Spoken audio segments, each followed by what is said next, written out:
What are we doing here? And where are we gonna go? It's like we just woke up one morning and then it's welcome to the show. Don't ask any questions, just go with the flow. Make as much money as you can and try your best not to get broke.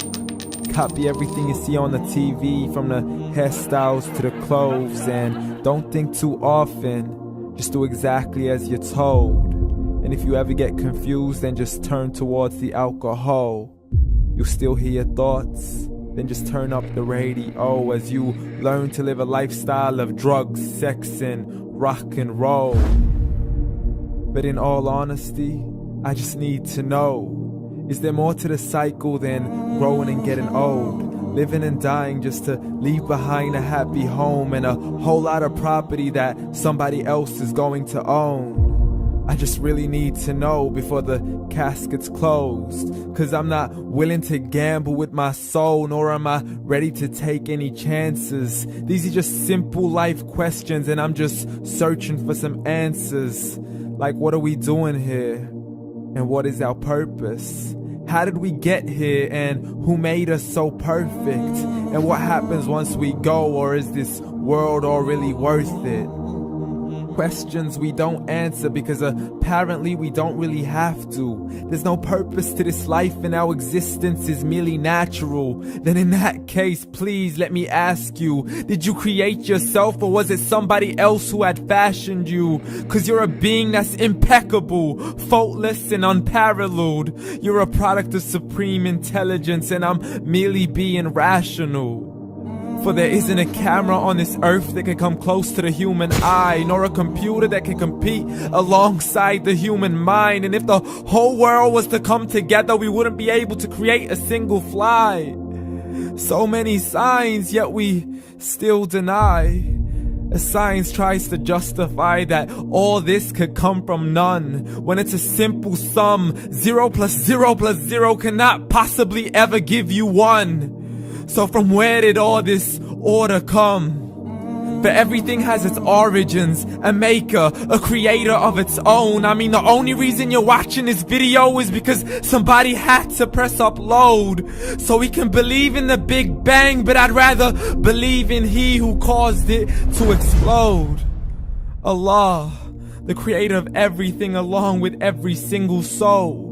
The ever-living, the master, the only one who is in control. Unlike his creation, beyond our imagination. And no, he's not a man, nor does he have any partners in association. He's on his own. And no, he did not ever leave us alone.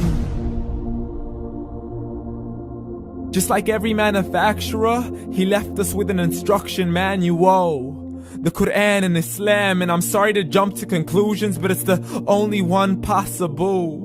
The only definition of God is the one and only supreme being. It's logical, a book with 0 contradictions, with miracles that are both scientific and historical, all revealed over 1400 years ago.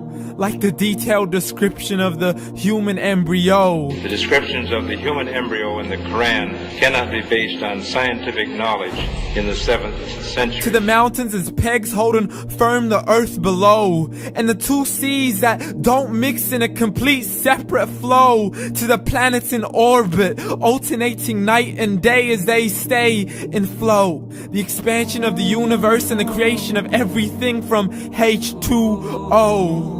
To the stories of the past and the preservation of Pharaoh. To identifying the lowest point in the land where Persia defeated Rome.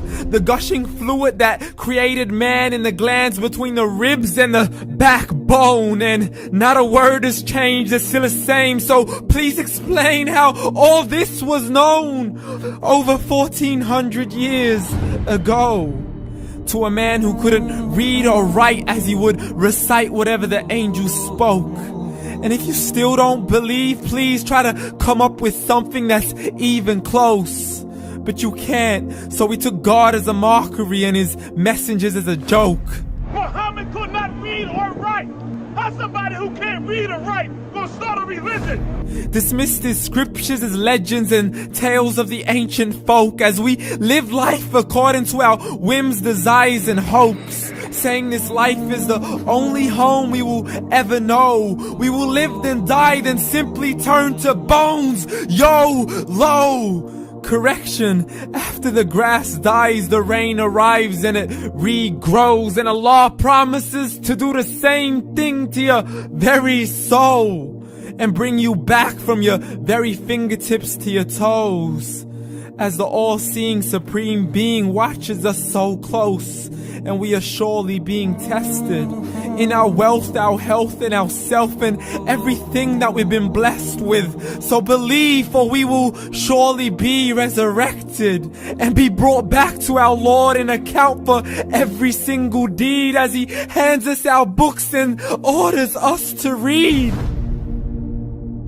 From the bad to the good and everything in between. You yourself are sufficient for your own accountability, so don't be mad at me. You are the one who thought He wouldn't come back to me. I gave you a whole life long to search after me, but you were busy in all that which was temporary. So read, and glad tidings to all those who believed. And if you disbelieve, read. And don't let that day be the first day you find out what your life really means. Read.